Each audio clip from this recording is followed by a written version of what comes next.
आजपासून आमचा उत्तर तट सुरू होणार.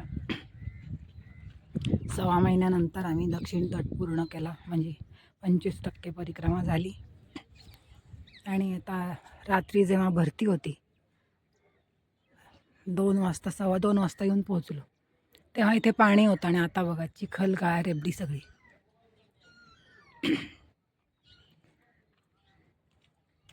इथे सगळीकडे पाणी होतं काल आणि आता सगळा चिखल. त्यामुळे ओहोटीच्या वेळेला ज्या बोटी चालत नाहीत. तिकडं जिना दिसतोय तिकडे बोटी उभ्या राहतात आणि त्या जिन्यावरून आम्ही वर चढतो. काल रात्रीच्या दृश्यामध्ये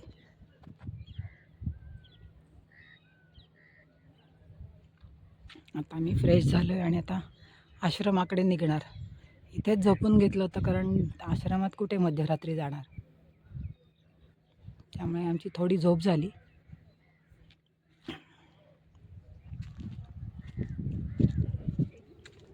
खरं तर दिवसा आला असतो तर इथे सेवाभावी संस्था तुम्हाला चिवडा, चहा, अगराने खाऊ घालतात. लाईन लागते अगदी, कारण बराच वेळ तुम्हाला काही मिळालेलं नसतं. आम्ही अगदी प्रोव्हिजन खरेदी करून दिवसात प्रवास करायचा म्हणून, जेवायच्या आधी निघायचं म्हणून, पण तो काही योग नव्हता. शेवटी आम्हाला अंधारातच निघावं लागलं. इकडे आणि इकडे दोन्ही बाजूनी अशा शेड्स आहेत. दुपारी विश्रांती किंवा इथे बालभोग देतात किंवा रात्री झोपायला. आता आम्ही इथून निघणार. समुद्राच्या काठी इतक्या जवळ मिठीतलाई का म्हणतात तर गोड्या पाण्याची विहीर आहे इथे. पाणी कमीच होत नाही, किती काढा.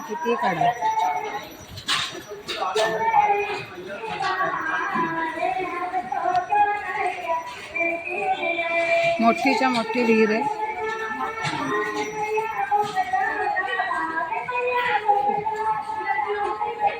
इथे गाडीचे परिक्रमावासी पण खूप येतात, त्यांच्या गाड्या येतात खूपशा.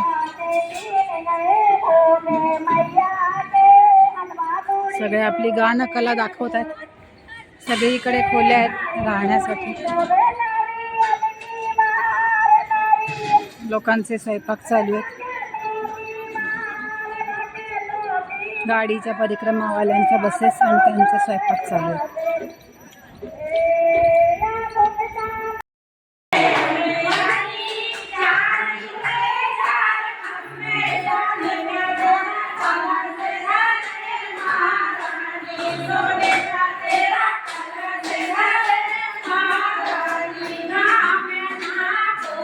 ऑटोमॅटिक भरतीसाठी यंत्र असते.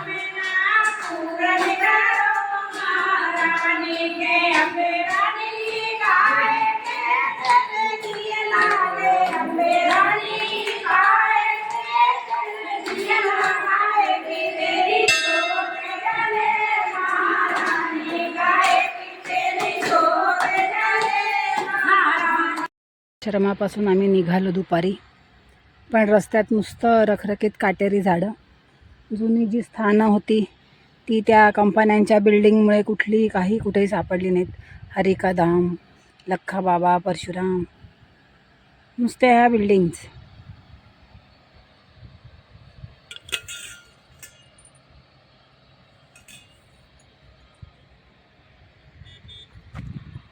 आणि असा रस्ता काटेरी झाडांच्या मधून जापड्या लावल्यासारखे चालले सुवा गावापर्यंत. असंच तर सुवा गावात जाऊन राहू आपण.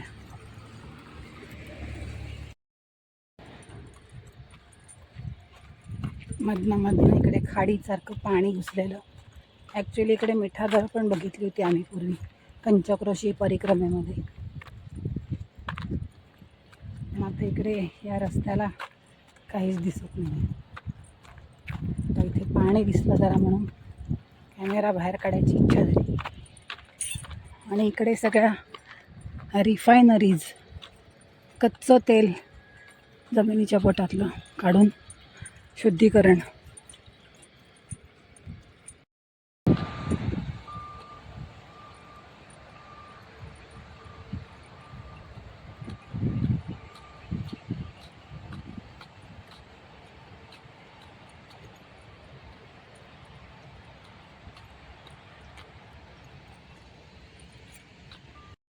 मोर आलेत स्वागताला, भरपूर मोर आहेत. आम्ही आमची चाहूल लागली की लगेच आत निघून जातो. 1 2 3 4.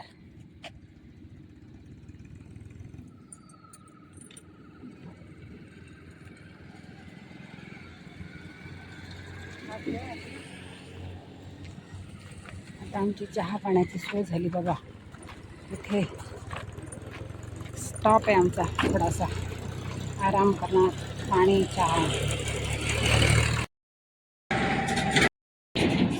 सुवा गाव आता जवळ आले, 10 किलोमीटर राहिले ते आमचा रात्रीचा विश्राम होईल. सूर्य मावळतीला आला. रस्त्याने चालणं आहे त्यामुळे बोरिंग आहे. आता जरा चहाचा टॉनिक मिळालं आहे, कुरमुरे शेवचा हलवग मिळाला आहे, त्यामुळे थोडी आहे एनर्जी चालण्याची. पण हे नुसतं रस्त्याने चालणं आणि गाड्यांचे आवाज ऐकणं त्रासदायक असतं. पण काही ठराविक भागात असंच चालावं लागतं.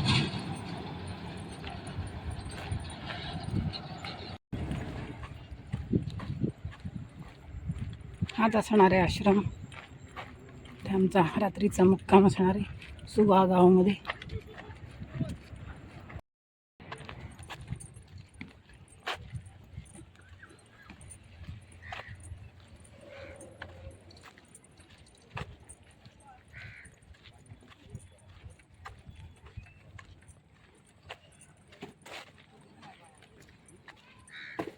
चप्पल घेतात लोक. रंगनाथ महादेव मंदिर आहे आणि हा आश्रम.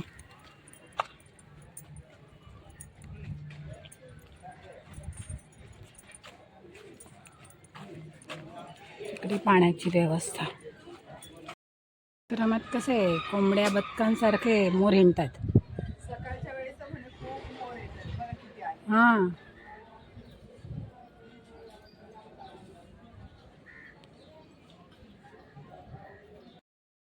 नर्मदा मैयाचा पुतळा म्हणजे मंदिर.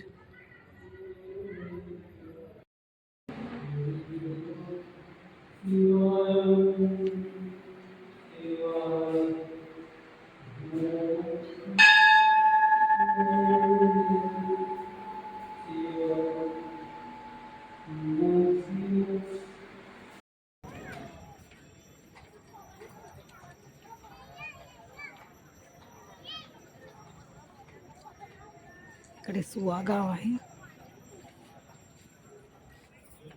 आणि हा आश्रम सुवा गावातला.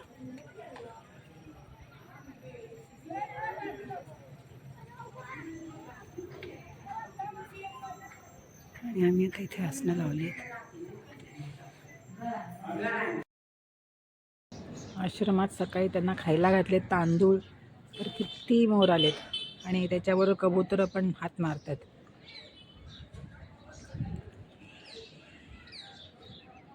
हे श्री सिद्धी महादेव मंदिर आहे. इथे ऋषीमुनींनी तपश्चर्या केली आणि सकाळी सकाळी इथं मोर धान्य खाण्यासाठी येतात. आश्रम फार सुंदर आहे. नर्मदे ओम नमः शिवाय.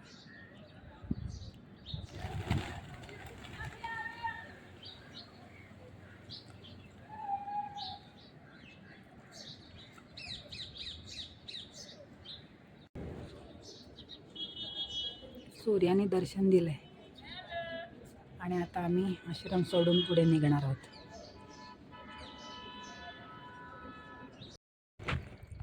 मेन रोड सोडून आता आमचा रस्ता कच्च्या मार्गाला लागलाय.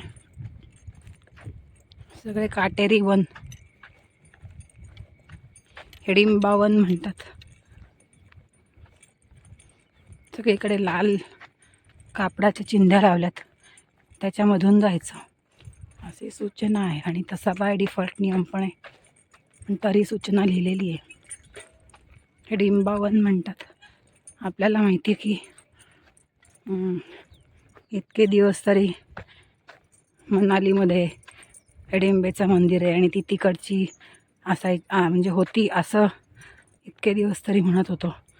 पण आता इकडचे लोक म्हणतात हे हिडिंबा वन आहे आणि हिडिंबा इकडे राहायची, म्हणजे भीमाचं तिचं लग्न झालं ते इकडेच ते स्थान पण म्हणतात आहे. असं काहीतरी वेगळं वेगळं ऐकायला मिळतं.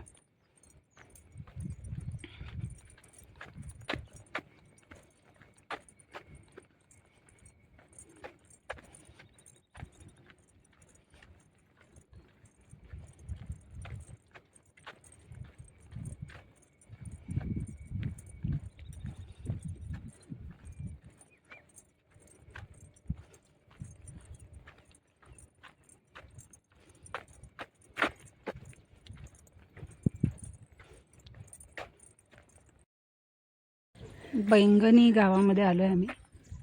इथे एक प्राचीन मंदिर आहे बैद्यनाथ महादेव. इथे एक साध्वी राहतात.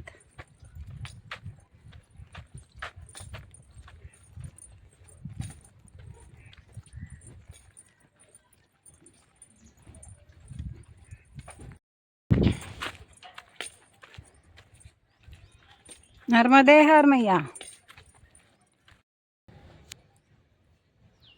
गंगागिरी महाराजांची समाधी आहे.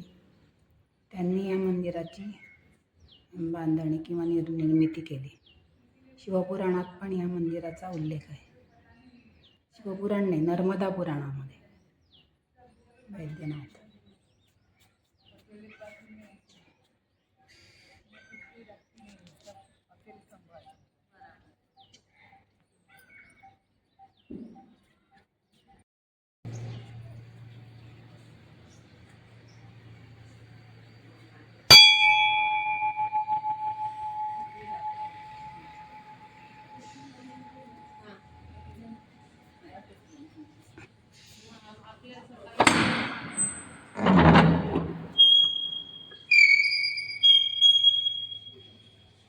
नर्मदे हर. ओम नमः शिवाय.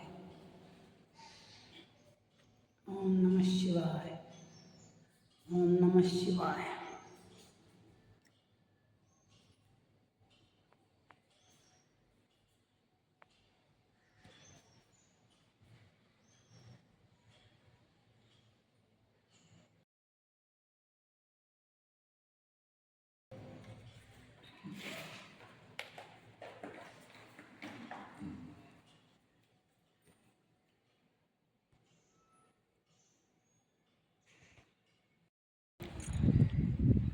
आम्ही बैद्यनाथ महादेव मंदिरवरून पुढे आता कपालेश्वर महादेवकडे चाललो आहे. रस्त्यामध्ये शिपयार्ड्स होते आणि ही मैयाच आहे. समुद्राला अनेक मार्गांनी ती मिळते ना, विमलेश्वरमध्ये जाते. तर ही मैया आहे म्हणून सांगितलं सगळ्यांनी. समुद्राचं पाणी घुसलेलं असतं पण प्रवाह दिसतोय. ती अनेक मार्गाने समुद्रात जोरात मुसंडी मारते असं म्हणतात.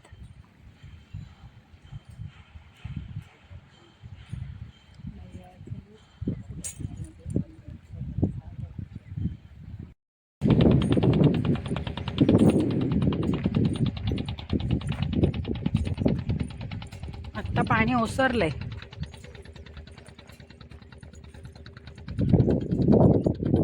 किनाऱ्याला चिखल आहे. आत्ता अमावस्या जवळ असल्यामुळे रात्री भरती येते.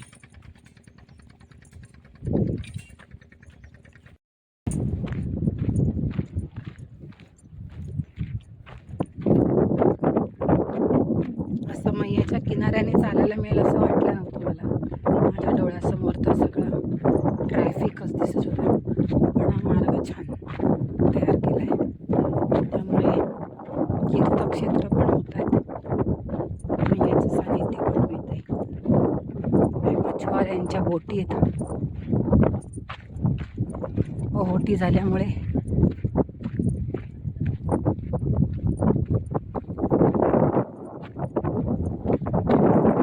सगळा चिखल.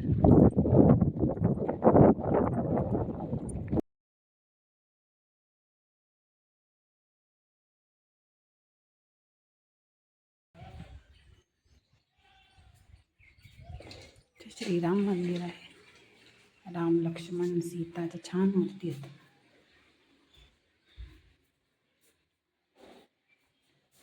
आणि हा लड्डू गोपाल.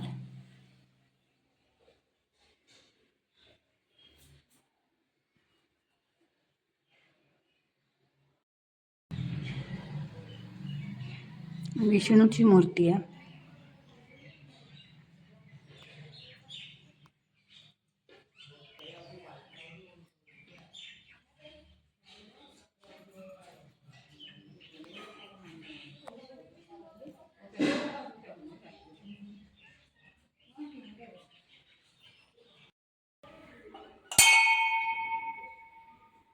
कपालेश्वर महादेव तीर्थ आहे, खूप जुन्या काळातलं आहे. पूर्वी असं होतं मंदिर ते, त्याचा आता जीर्णोद्धार झाला आहे.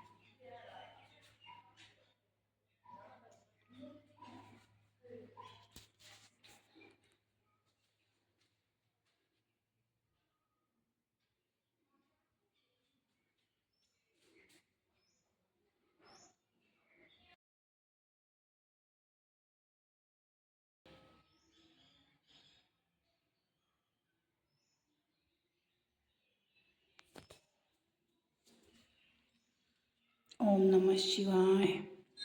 ओम त्र्यंबकं यजामहे सुगंधिं पुष्टिवर्धनम् उर्वारुकमेव बन्धनात् मृत्योर्मुक्षीयमामृतात्. शंकर पार्वती नंदीवर बसून निघालेत अशा शिल्प येते.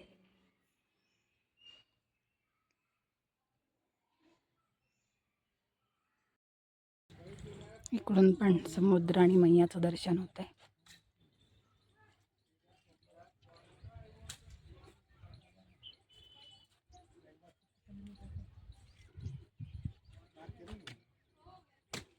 आम्ही तिकडच्या किनाऱ्यावरून चालत चालत आलो. शिपयार्ड होतं तिकडे.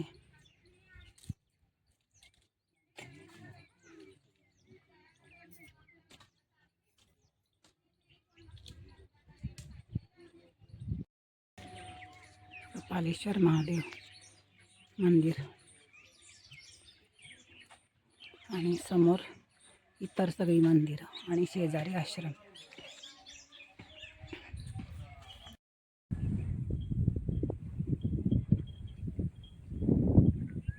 आणखी एक शिवमंदिर येऊ घातलं आहे. तिथे थांबायचं, थोडा आराम करायचा, तिथेच राहायचं का पुढे जायचं ते ठरवूया. असे सायकलवर सुद्धा नर्मदा परिक्रमा करतात. नर्मदे हर.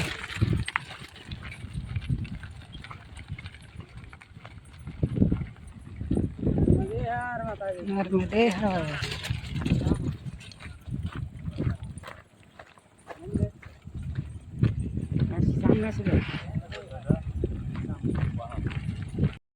हे एकसाल गावामधले अपसेश्वर म्हणून शिवलिंग तीर्थ आहे. शिवलिंग स्वयंभू आहे. अप्सरांनी इथे तप केलं होतं आणि शिवानी प्रसन्न होऊन त्यांना दर्शन दिलं, त्यामुळे अपसेश्वर असं नाव पडलं आहे. छानसं एक छोटं तळं आहे. तिथून पुढे साल गावामध्ये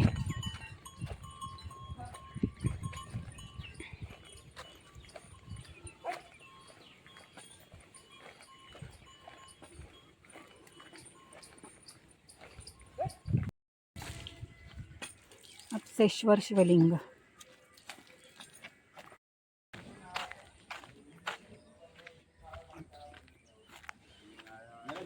असरेश्वर महादेव.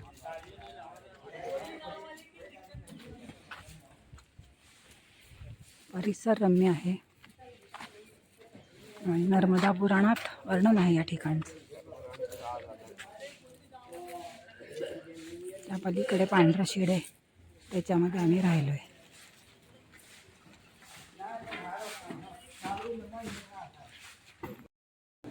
अपसेश्वर महादेव.